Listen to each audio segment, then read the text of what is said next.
Assalamualaikum warahmatullahi wabarakatuh. Perkenalkan, nama saya Irfan Septiawan dengan NIM 200111149 dari Fakultas Ekonomi Prodi Manajemen kelas karyawan 1A. Di sini saya akan menjelaskan tentang penjabaran akhlak. Pengertian akhlak. Kata akhlak berasal dari bahasa Arab yaitu al-khul yang berarti tabiat, perangai, tingkah laku, kebiasaan, kelakuan menurut istilahnya. Akhlak ialah sifat yang tertanam di dalam diri seorang manusia yang bisa mengeluarkan sesuatu dengan senang dan mudah tanpa adanya suatu pemikiran dan paksaan. Akhlak berasal dari kata al-hakul yukilku ihlakan berarti as-sajiyah atau perangai, at-tabi'ah atau tabiat, kelakuan watak dasar, al-adah atau kebiasaan, kelojiman, al-maru'ah atau peradaban yang baik, ad-din atau agama. Menurut istilahnya, akhlak adalah sifat yang tertanam di dalam diri seorang manusia yang bisa mengeluarkan sesuatu dengan senang dan mudah tanpa adanya suatu pemikiran dan paksaan. Dalam KBBI, akhlak berarti budi pekerti atau kelakuan. Akhlak secara terminologi berarti tingkah laku seorang yang didorong oleh suatu keinginan secara sadar untuk melakukan suatu perbuatan yang baik. Akhlak adalah bentuk jamak dari kata khuluq berasal dari bahasa Arab yang berarti perangai, tingkah laku atau tabiat. 3 pakar di bidang akhlak yaitu Ibnu Miskawayh, Al-Ghazali dan Ahmad Amin menyatakan bahwa akhlak adalah pengurai yang melekat pada diri seorang yang dapat memunculkan perbuatan baik tanpa mempertimbangkan pikiran terlebih dahulu.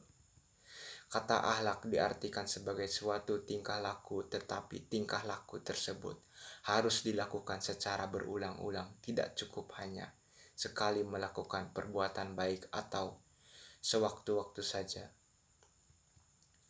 Seseorang dapat dikatakan berakhlak jika timbul dengan sendirinya didorong oleh motivasi dari dalam diri dan dilakukan tanpa banyak pertimbangan, pemikiran apalagi pertimbangan yang sering diulang-ulang sehingga terkesan sebagai keterpaksaan untuk berbuat.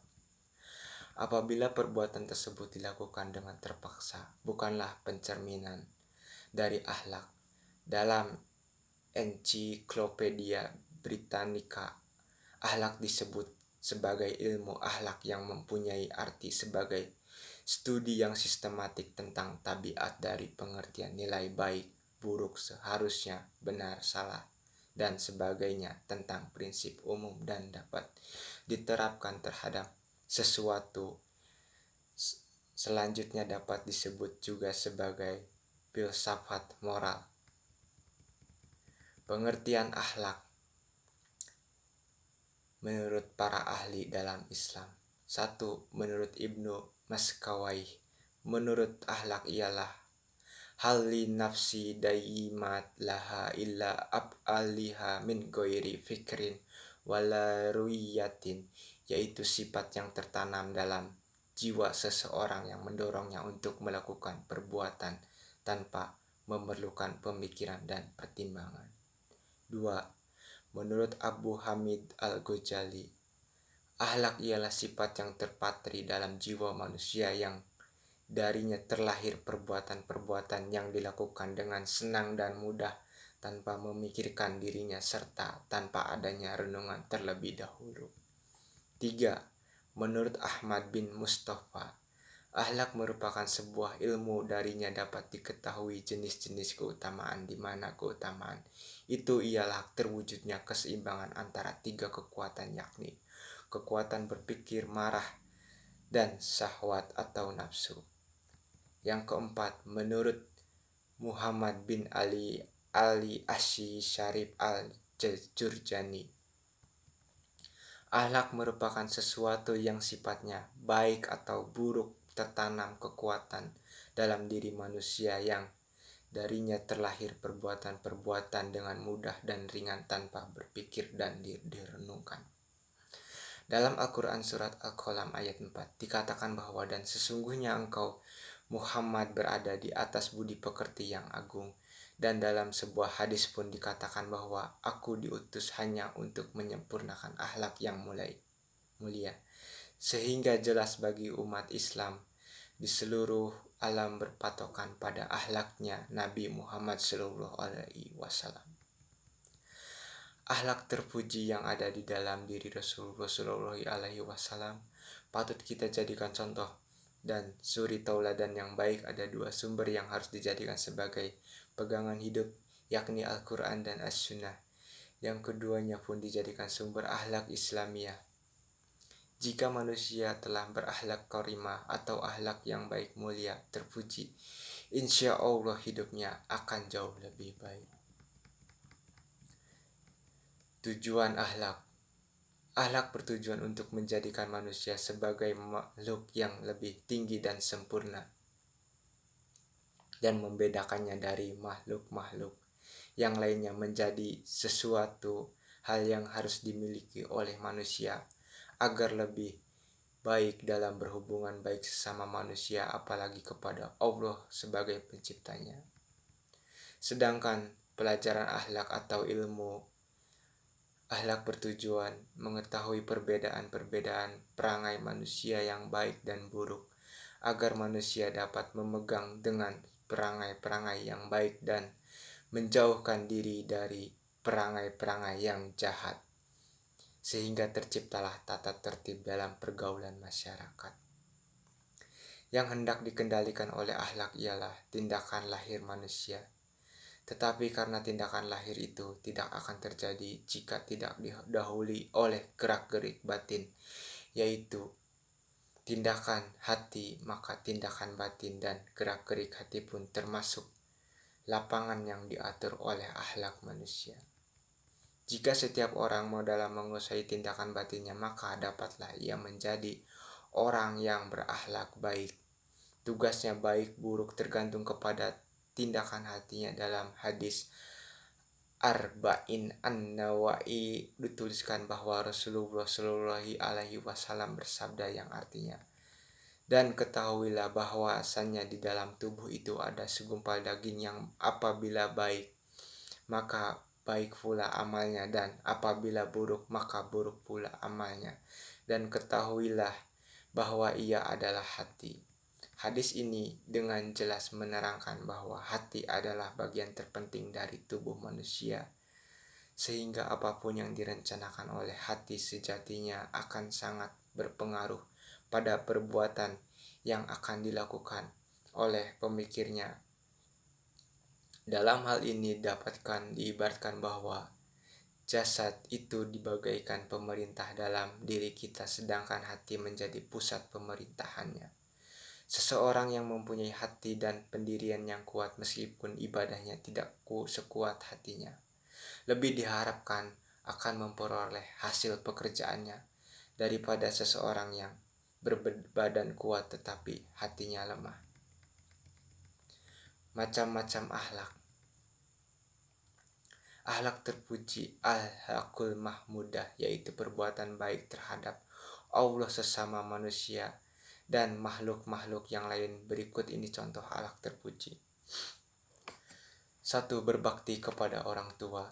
2. Menghormati tetangga dan tamu. 3. Berusaha menimbulkan rasa kasih sayang serta manusia, menarik simpati orang lain.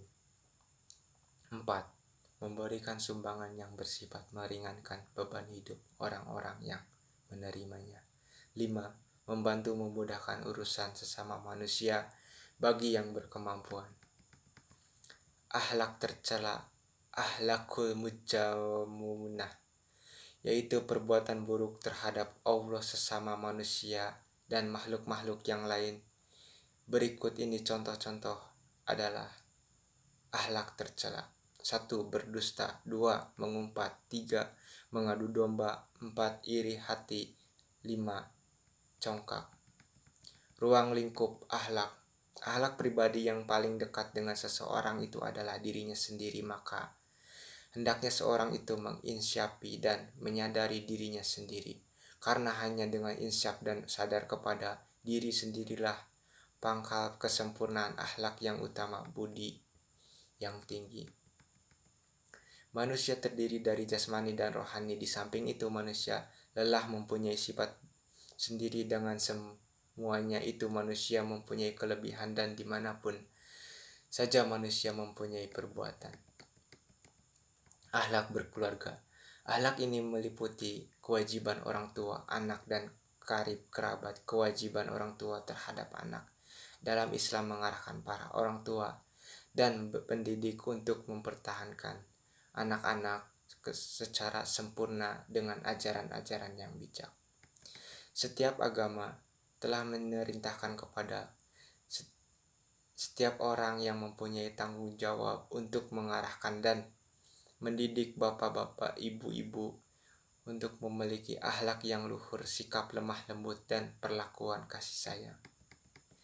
Sehingga anak akan tumbuh secara sabar, terdidik untuk berani berdiri sendiri, kemudian merasa bahwa mereka mempunyai harga diri, kehormatan, dan kemuliaan.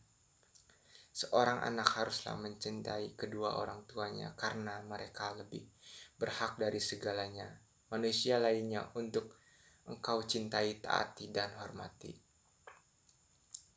Karena keduanya memelihara, mengasuh, dan mendidik, menyekolahkan engkau mencintai dengan ikhlas agar engkau menjadi seseorang yang baik, berguna dalam masyarakat, berbagai dunia dan akhirat. Dan coba ketahuilah bahwa saudaramu laki-laki dan perempuan adalah putra ya ayah dan ibumu yang juga cinta kepada engkau, menolong, dan ibumu mendidikmu, mereka gembira dalam melakukan bila mana perlu. Akhlak bernegara. Mereka yang sebangsa denganmu adalah warga masyarakat yang berbahasa yang sama denganmu, tidak segan berkorban untuk kemuliaan tanah airmu. Engkau hidup bersama mereka dengan nasib dan penanggungan yang sama, dan ketahuilah bahwa engkau adalah salah seorang dari mereka dan engkau timbul tenggelam bersama mereka. Yang terakhir adalah akhlak beragama. Akhlak ini merupakan akhlak atau kewajiban manusia terhadap Tuhannya. Karena itulah ruang lingkup akhlak sangat luas, mencakup seluruh aspek kehidupan, baik secara vertikal dengan Tuhan maupun secara horizontal dengan sesama makhluk Tuhan. Billahi taufiq wa hidayah. Wassalamualaikum warahmatullahi wabarakatuh.